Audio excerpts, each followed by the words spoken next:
Let me first make my first observation about the budget. Right.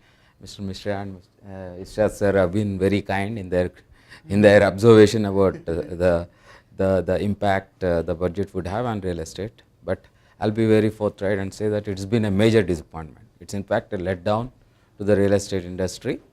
They have spoken about few things, of course, the infrastructure, 70,000 crores to infrastructure. These are all kind of long-term visions.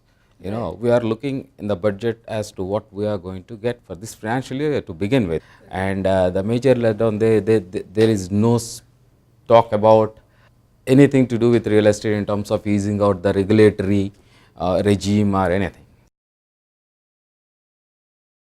If you want to develop affordable housing, the land being the major ingredient should come at a cheaper prices. Can you even imagine developing affordable housing within the Bangalore city limits? We can't. We will have to go far to find some reasonably priced land, in which case the infrastructure plays a major role.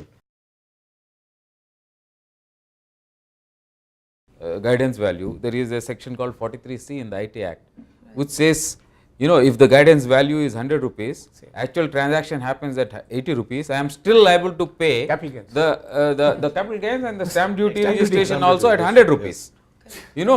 So what is happening now is these guidance values, state governments have become greedy. They are raising it left and right, which actually not reflective of the realistic transactions that are happening on ground. The smart cities as being conceived by the central government are not essentially the greenfield cities.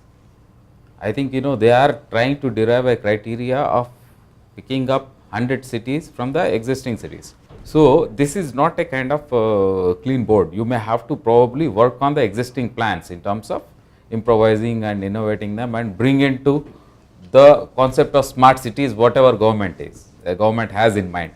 So as of now, as somebody pointed out, the definition of smart cities itself is in the process of evaluation. Nobody seems to be clear, including the Urban Development Department, which are the proponents of this concept.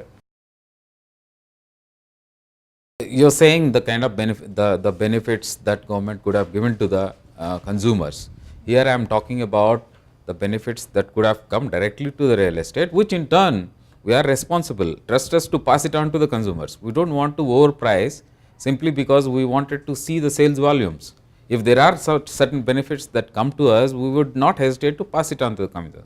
For example, the service tax they have increased it, so our cost of construction is going to go up. Now in this scenario, how are you expecting us to pass on anything to the consumers when we are taking the hit?